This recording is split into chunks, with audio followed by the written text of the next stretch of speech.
नमस्कार दोस्तों, मैं हूं आपका पंकज। डॉक्टर पंकज स्पीक्स से जुड़ने के लिए आपका बहुत बहुत शुक्रिया। इस निशान को तो आप अच्छी तरह पहचानते होंगे।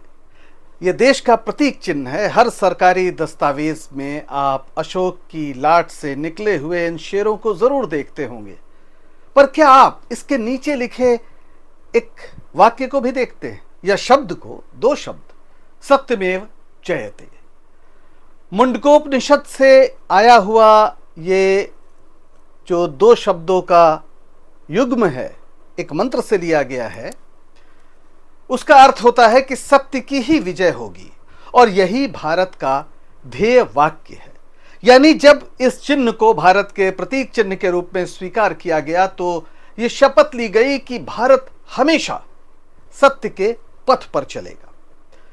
और जो भारत सरकार है उसके लिए तो सत्य के पथ पर चलना एक आदेश की तरह है, क्योंकि यह भारत का ध्येय वाक्य है। इससे आप डिग नहीं सकते। ऐसे में आपको यह सुनकर कैसा लगेगा कि भारत की संसद की जो नई इमारत सामने आई है और जिसका उद्घाटन बहुत जोर शोर से होने वाला है, उसमें एक झूठ का राजदंड स्थापित किया जा रहा है। जी हां दोस्तों, हाल में आपने सुना होगा कि एक सिंगोल जो एक राजदंड है जिसका संबंध चोल साम्राज्य के समय सत्ता हस्तांतरण से बताया जाता है, उसको यहां स्थापित किया जाएगा। यह बात 24 मई को भारत के गृह मंत्री ने एक प्रेस कॉन्फ्रेंस करके बड़े जोर शोर से बताई, और ये आश्चर्य जताया कि जब सत्ता हस्तांतरण में सिंगोल का इस्तेमाल हुआ था तो फिर कांग्रेस की सरकारों ने उसका जिक्र क्यों नहीं किया, उसको महत्व क्यों नहीं दिया, और क्यों नेहरू जी ने उसे म्यूजियम में डाल दिया। बड़े सवाल उठाए उन्होंने। अमित शाह ने इसके साथ एक पूरा किस्सा बताया था। उन्होंने कहा कि लॉर्ड माउंटबेटन जो आखिरी वायसराय थे, उन्होंने नेहरू से ये पूछा कि आपके यहां क्या कोई सत्ता हस्तांतरण का विधि विधान है? तो नेहरू जी ने चक्रवर्ती राजगोपालाचारी से यह पूछा। चक्रवर्ती राजगोपालाचारी ने, जो तमिलनाडु से आते थे, उन्होंने बताया कि चोल साम्राज्य में ये एक प्रक्रिया होती थी कि सत्ता हस्तांतरण के समय एक सेंगोल धर्मदंड कह लीजिए, राजदंड कह लीजिए, वो राजा अगले राजा को देता था। पूरी कहानी बताई गई और साथ में एक वीडियो भी जारी किया गया उस प्रेस कॉन्फ्रेंस में, जिसमें कि एक नाट्य रूपांतरण था इस पूरी घटना का कि कैसे लॉर्ड माउंटबेटन को तमिलनाडु के एक मठ से लाकर सेंगोल दिया गया और फिर वो सेंगोल पंडित नेहरू को दिया गया। इस तरह से सत्ता हस्तांतरण की प्रक्रिया पूरी हुई। लेकिन अद्भुत बात यह है कि 2 ही दिन के अंदर यह पता चल गया कि यह सारा किस्सा एक झूठ है। इसका कोई प्रमाण नहीं है कि सत्ता हस्तांतरण में इसका इस्तेमाल किया गया। जरूर तमिलनाडु के मठ से सेंगोल आया था, जैसे बहुत से अलग अलग धर्मों के लोगों ने आकर आशीर्वाद दिया था पंडित नेहरू को और तमाम नेताओं को उनके घर पर जाकर निजी रूप से, वैसे ही पंडित नेहरू को भी उनके घर में यह सेंगोल दिया गया। लेकिन यह सत्ता हस्तांतरण की औपचारिक जो प्रक्रिया थी उसमें कहीं नहीं था, जैसा कि अमित शाह जी कह रहे हैं।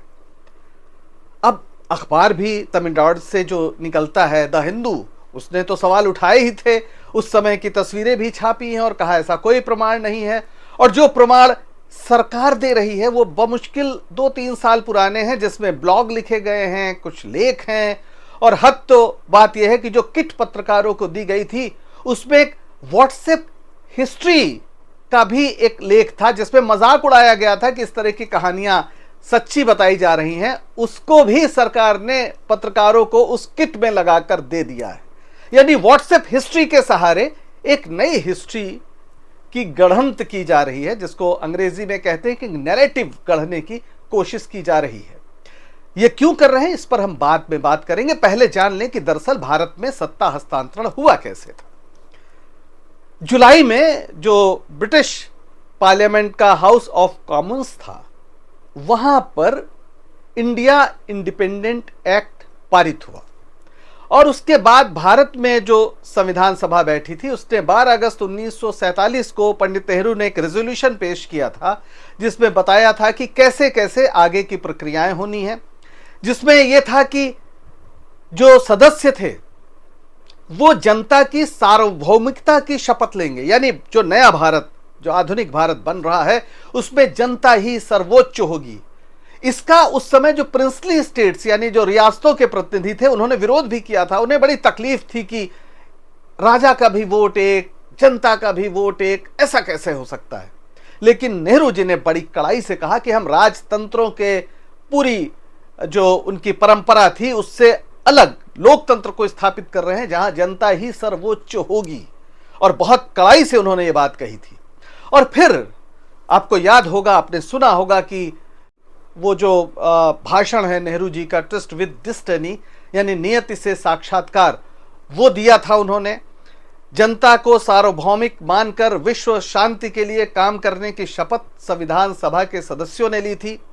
और जो सबसे बड़ी बात सत्ता हस्तांतरण की, कि डॉक्टर राजेंद्र प्रसाद ने, जो संविधान सभा के अध्यक्ष थे, और इस हैसियत से उन्होंने यह ऐलान किया कि वायस राय को यह सूचित किया जाए कि भारत की संविधान सभा ने जो शासन की शक्ति है उसे अपने हाथ में ले लिया है और लॉर्ड माउंटबेटन को गवर्नर जनरल नियुक्त किया जाता है। जाहिर है उस समय गवर्नर जनरल ही हो सकते थे।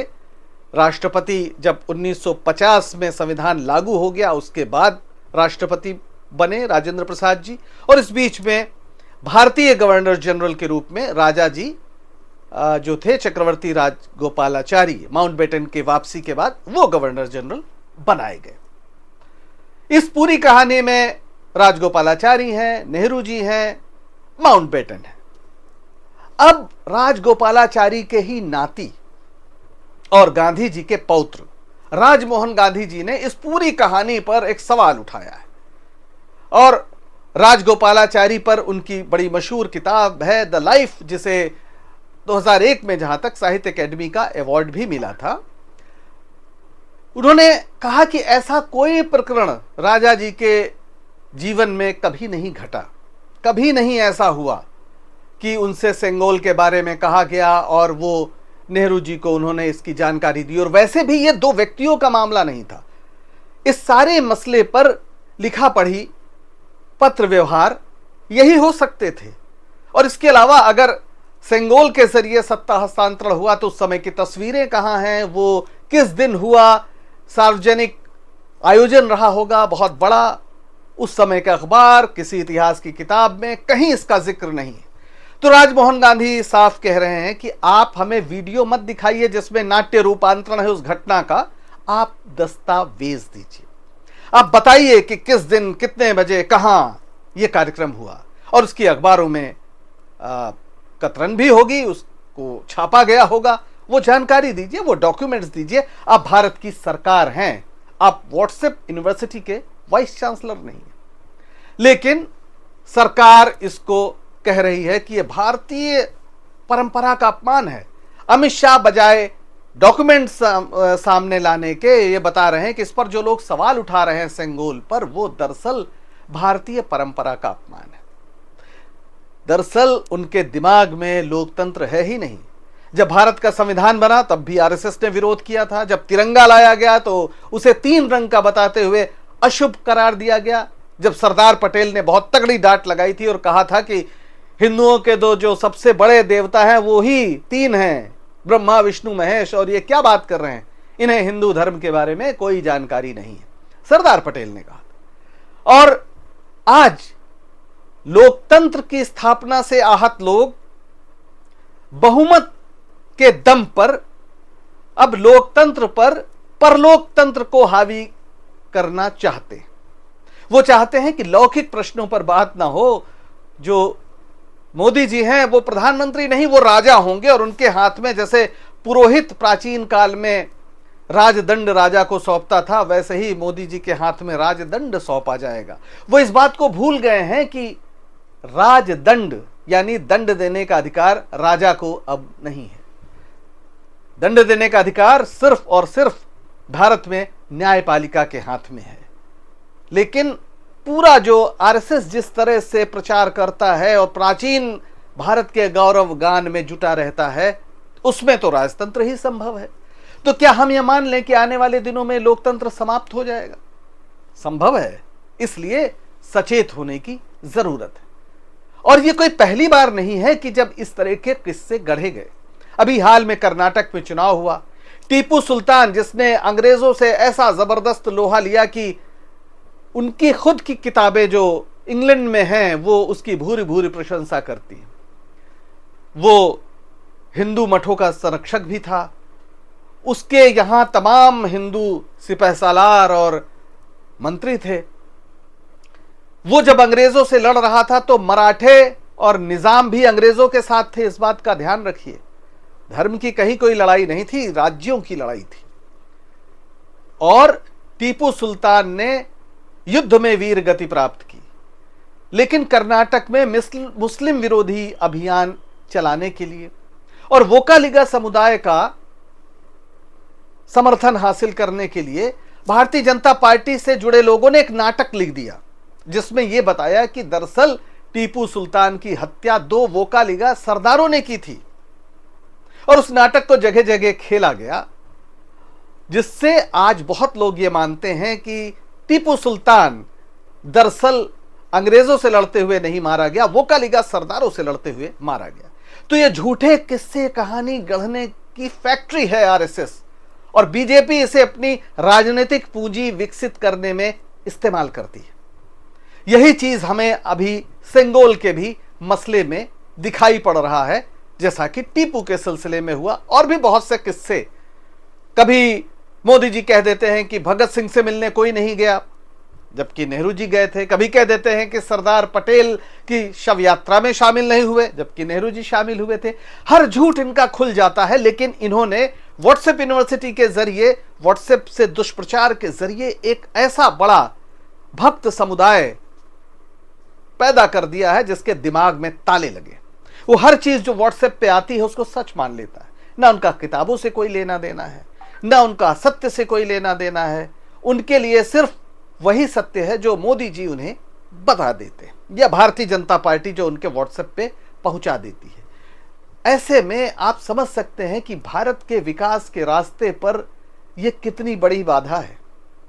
जब आप प्रश्न पूछने से लोगों को रोक देंगे और कहेंगे यही सच है, तो फिर कल लोग साइंस की किताबों में भी आग लगा देंगे, क्योंकि वहां लिखा है कि पृथ्वी सूर्य के चक्कर लगाती है, जबकि धार्मिक कहानियां बताती हैं कि पृथ्वी तो शेषनाग के फन पर है। तो जो इसका विरोध करेगा वो मारा जाएगा। कोई मुश्किल नहीं कि जो हालत है, जिस तरह से अभी महात्मा गांधी के हत्या से जुड़े प्रसंग को सीबीएसई के पाठ्यक्रम से निकाला गया एक जगह, कल ये बताना शुरू कर दें कि नाथूराम गोडसे तो महान देशभक्त था और गांधी जी ने तो खुदकुशी कर ली थी। अब 2-3 पीढ़ी यही पढ़ेगी, ये नाटक और फिल्में बनाएंगे और सारी किताबों को लाइब्रेरी से गायब कर दिया जाएगा। तो हो सकता है 3-4 पीढ़ी बाद अगर कोई पूछे कि गांधी जी की मौत कैसे हुई थी, तो वो कह देंगे खुदकुशी से हुई थी, और नाथूराम गोडसे तो बहुत बड़ा क्रांतिकारी था। तो ये खतरा लगातार बना हुआ है। भारत की जनता को सार्वभौम मानकर आजादी के दीवानों ने, जिन्होंने संभव किया आजादी, उन्होंने भारत के संविधान की स्थापना की थी, जिसका पहला ही वाक्य है हम भारत के लोग। कोई दैवी शक्ति से, किसी दैवी सेंगोल से उन्हें यह शक्ति हासिल नहीं हुई थी। आज इसको बदलने की कोशिश हो रही है, लोकतंत्र को परलोकतंत्र बनाने की कोशिश हो रही है, ताकि जब आपकी जिंदगी की तकलीफें बढ़ें तो आप सत्ता को दोष ना दें, आप कहें कि ऊपर वाला यही चाहता है इसलिए आपके साथ ऐसा हो रहा है। तो इन प्रश्नों पर बहुत गंभीरता से विचार करिए। राजमोहन गांधी, राजा जी के नाती जो ये सवाल उठा रहे हैं कि भाई डॉक्यूमेंट कहां हैं, वो सवाल आप भी पूछिए, नहीं तो आप एक झूठ के अंधकूप में गिरने के लिए अभिशप्त होंगे। और भारत का जो ध्येय वाक्य है सत्यमेव जयते, उसकी जगह आप असत्य का शिकार हो जाएंगे भारत की सरकार के जरिए। और जो ये सत्यमेव जयते है या अस्तोमा सदगमय का जो मंत्र है, जो हजारों साल से चला आ रहा है कि आप अंधकार से प्रकाश की ओर जाएं, यही मनुष्यता की यात्रा है। और इस यात्रा के अगर आप राही नहीं रहते हैं, सवाल नहीं उठाते हैं, सच्चाई जानना नहीं चाहते हैं, तो आपके साथ एक बड़ा धोखा होना तय है। अभी के लिए बस इतना ही, दीजिए इजाजत। और डॉक्टर पंकज स्पीक्स को लाइक करिए, सब्सक्राइब करिए, ताकि यह सिलसिला बातचीत का जारी रह सके। नमस्कार।